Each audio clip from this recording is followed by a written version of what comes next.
Okay, I'm feeling Arabic today. I'm feeling like a nomad. It's quite a miserable day outside, but I've got my sarong on, so we are going to do the most boring beige dip in the world, which is the most tastiest thing we've ever had, called hummus. We've all eaten it, not many of us have made it, so I'm going to show you my version of a hummus. This beautiful Arabic dip is probably the most favourite thing in the Middle East. Goes well with lots of things, including lamb, which I might do today for a little barbecue if the weather goes well. So the first thing we're going to do is I have started my chickpeas from fresh. So what I've done is I've got some chickpeas, boiled them in a pressure cooker for about an hour and a half, go really soft. The reason why I cook them really soft, you get a creamier texture, but also the skins come off them a lot easier. To make a really creamy hummus, you really want to have no skins in there. So anything like that, you can pick them out and discard them. So it's not real quantities. Basically what I do is I get all the solids in first, because then that means we can control the texture a lot easier. So in goes my chickpeas. Then I put my garlic, 1 clove of garlic for about, I don't know, maybe 150 grams of chickpeas, depending on how much garlic you want, but also the more garlic you put in, it will mellow over time, so you stick it in the fridge overnight and it's going to calm down and chill. Right, so then I'm just going to put a bit of salt, okay, and I like to put a bit of cumin in, real Arabic feel to it, okay. We're not going to put any of the pastes in just yet. Okay, so there's no water from the, we've strained it really well, that's quite important. So here we go, get this on, get it plugged in, and get it pasting.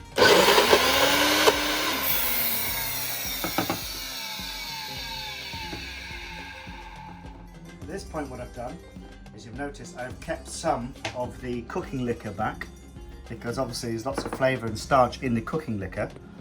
And just slowly add some of this to it to thicken it, to let it down a bit. This is full of starch, full of flavour, and also very good for you. Let's get that back on. Okay, so now we've broken it all up, I get my tahini. Basically, just blitzed up kind of toasted sesames, that goes in there. I think I'll add a little bit more of the cooking liquor.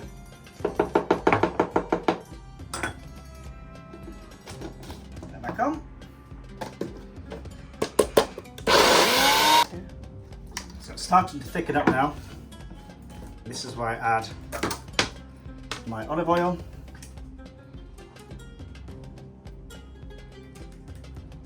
And a little trick for you is, my beautiful assistant here has, if you can get me an ice cube out, that'd be great.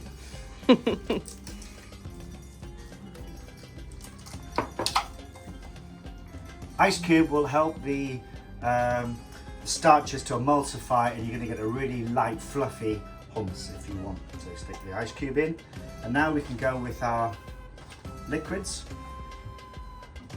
Drain in a whole lemon that's been squeezed, and get rid of all the pips.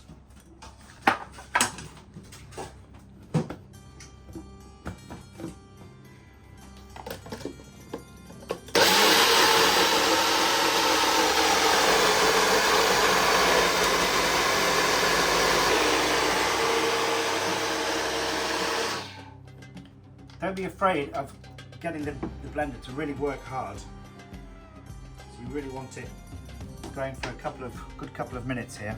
This time I'm going to put instead of extra virgin oil, I'm just going to put some vegetable oil in, because I like mine really quite, creamy and loose, not too clumpy and thick. Okay, so now I'm going to put the blender on for a good kind of 2 minutes.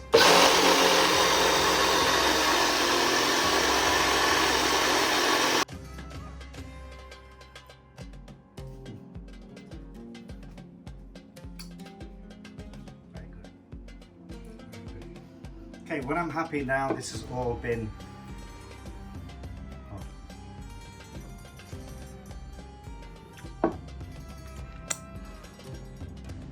Yeah, right, it's better than my one. So now I'm happy, it's really nice and smooth. I mean, look at this consistency. I'm going to spoon this. It's yummy. So, in it goes.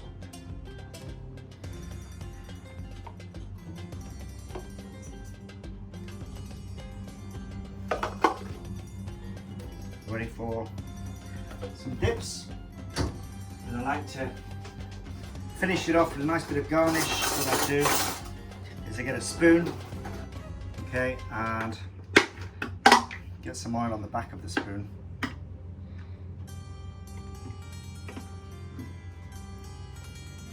And then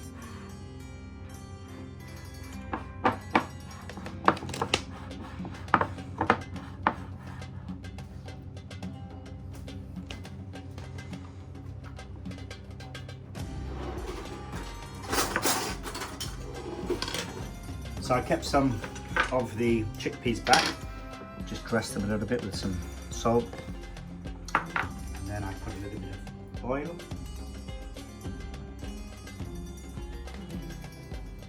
Okay,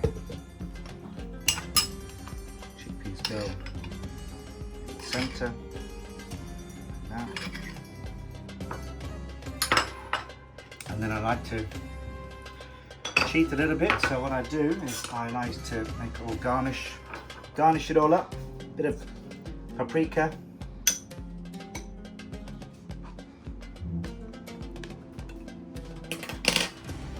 and there is my hummus.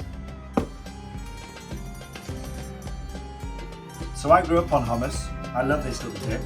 It's so easy to make. It's amazing how only a few flavours can make something so fantastic. It goes with anything, especially leftovers.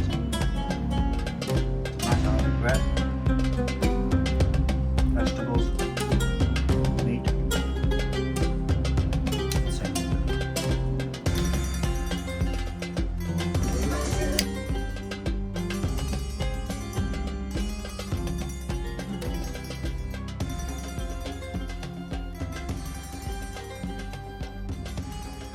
So I think I've now found the perfect beach to have one of my beautiful Nomad ways of cooking some lamb. I'm going to bury lamb in the sand. So to start with, I'm going to make a beautiful marinade to go over the lamb. So I have some butter, I have some beautiful herbs, some garlic, cumin, coriander, clove, cinnamon, nutmeg, all these spices mixed together, and then a bit of garlic to go over the top of that. And I let it sit outside in the sun to melt, and I'm just going to stir it together to get a great paste, and that's going to go over my lamb when I'm ready. An earth oven, ground oven or cooking pit is one of the most simplest and most ancient cooking structures. At its most basic, an earth oven is a pit in the ground used to trap, heat, bake, smoke or steam food. Earth ovens have been used in many places and many cultures in the past. Last time I did this, I think I was on the sunny beach of Cleethorpes. Unfortunately not cooking, but sandcastles with fish and chips and mushy peas. Or when I grew up when I was younger in Morecambe, on Morecambe Promenade. Once your pit is wide enough, deep enough, big enough, start a fire over the top using lots of twigs, woods and coals. Get the fire really, really hot and let it just take its course. Take a seat, have a beer, chill out, and take in the view until it gets really hot.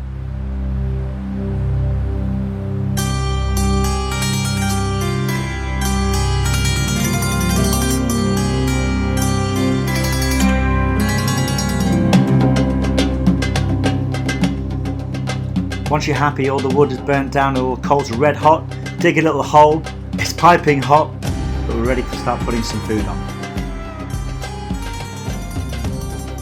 I'm going to try and get this in before it starts to rain on us. It starts to rain when the lamb's in the sand, it's not a problem, but if it starts to rain on us now, it's going to cool the fire down too much. Okay, so I have some potatoes. And I have my leg, well, shoulder of lamb. Okay, it's all been wrapped up. What I'm going to do, if you come over here,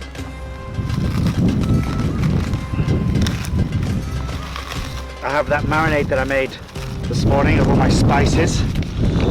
What I'm going to do,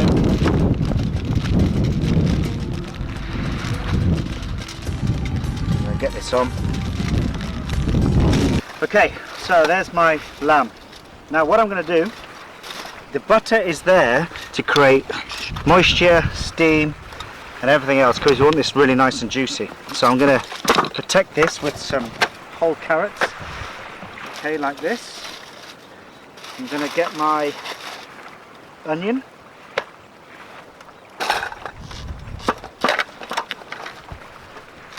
Okay, get the onion in there as well.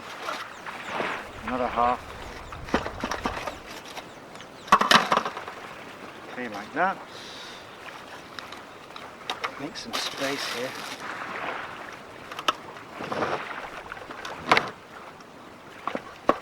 Some squash. I like to keep it really nice and thick because I'm going to cook and get nice and soft.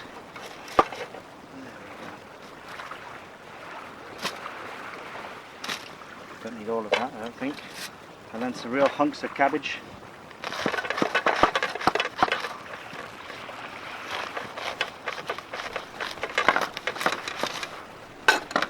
And get that over the top of there as well. Now, what we have to do now is make a little parcel.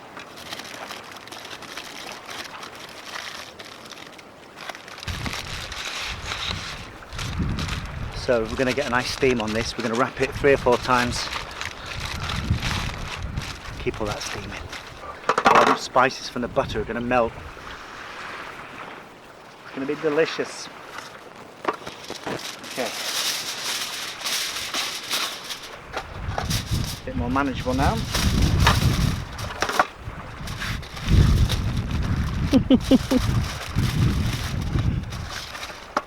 So all the seasonings are here, all the moisture's in there, all the flavours in there, nothing's going to escape, everything's going to go in. All the beautiful spices, the cumin, the cloves, the butter, the lamb, the herbs. It's going to be great. And there we go, off to the fire.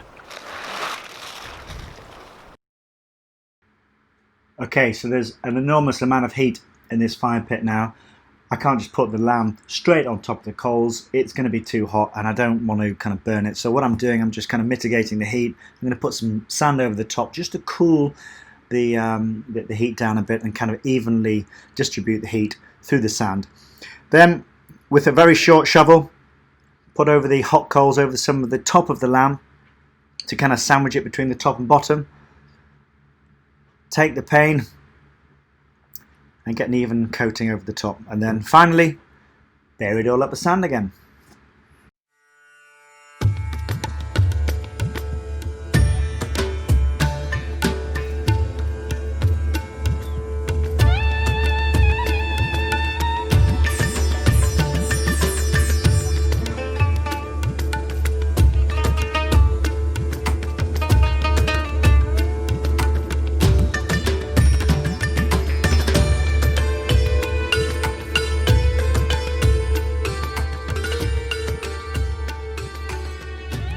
Like a little desert island, just with beaches, tropical rainforest.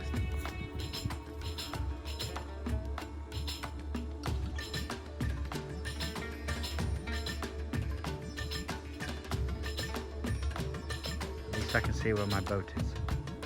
Just keep heading that way. Hope for the best.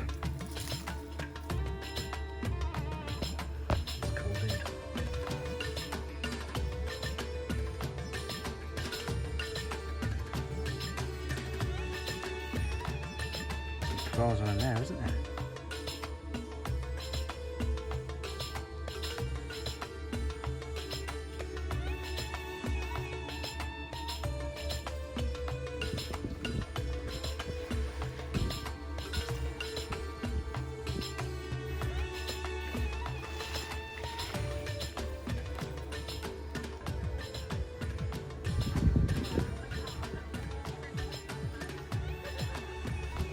So I'm kind of hunting around for more wood to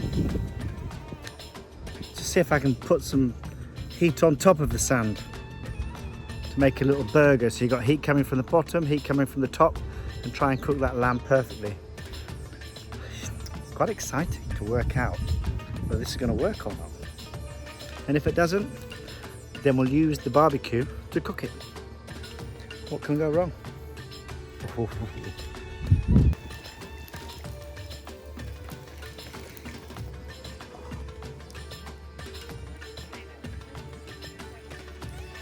I'm so excited to see how this works out.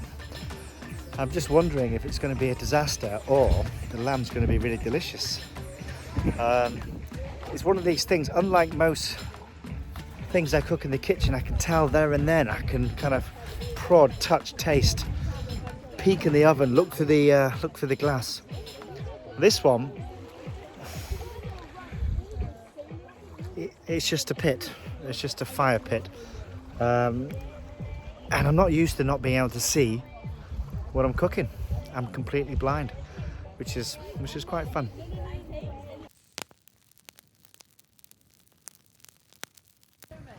Okay, I reckon it's only been in 2 hours, but we'll have a look. Let's see what it's like. Let me get close into this one.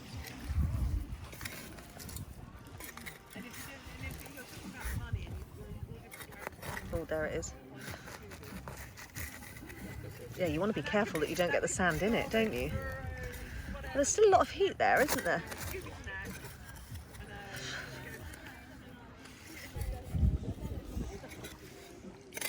You excited? I am nervous, excited. I want it to be good. How's it looking? It's hot. It smells good. It smells awesome, yeah, but I don't know how it's gonna. I mean, you want as much of that juice as possible, don't you? How's it looking? Careful of the prickles on this. Oh, it's good. Yeah? Oh, Got sandy hands. looks good. Perfect. It does look good. It's good. Alright, let's eat it. Okay, so now that all the hard work is done, the only thing left to do now is cut the vegetables, arrange the food, and just get stuck into the meat and start eating it and watching this beautiful sunset on this desert island.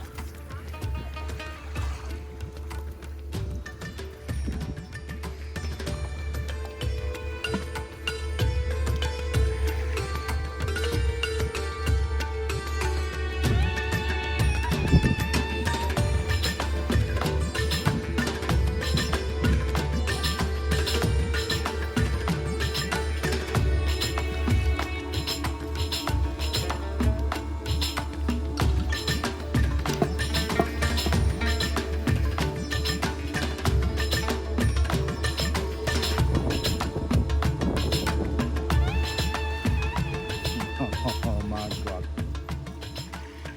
It's soft, it's juicy, the flavour is immense, nothing went out, everything stayed in. Holy, delicious.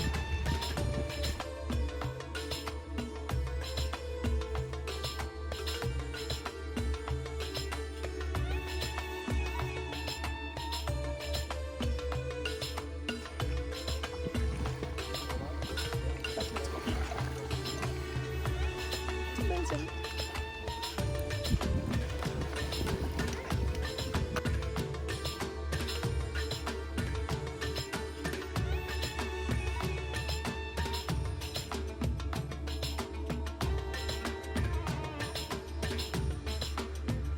Thanks a lot guys for watching this yet again. If you enjoyed it, please subscribe, share with your friends, leave us a comment, let me know what you think. I'd love to hear. It really helps us out. Thank you. Join us next week where you'll see some other members of the crew who have some talents in a bit of art world and see what the kids get up to on the boat. Thanks a lot. Join us next week.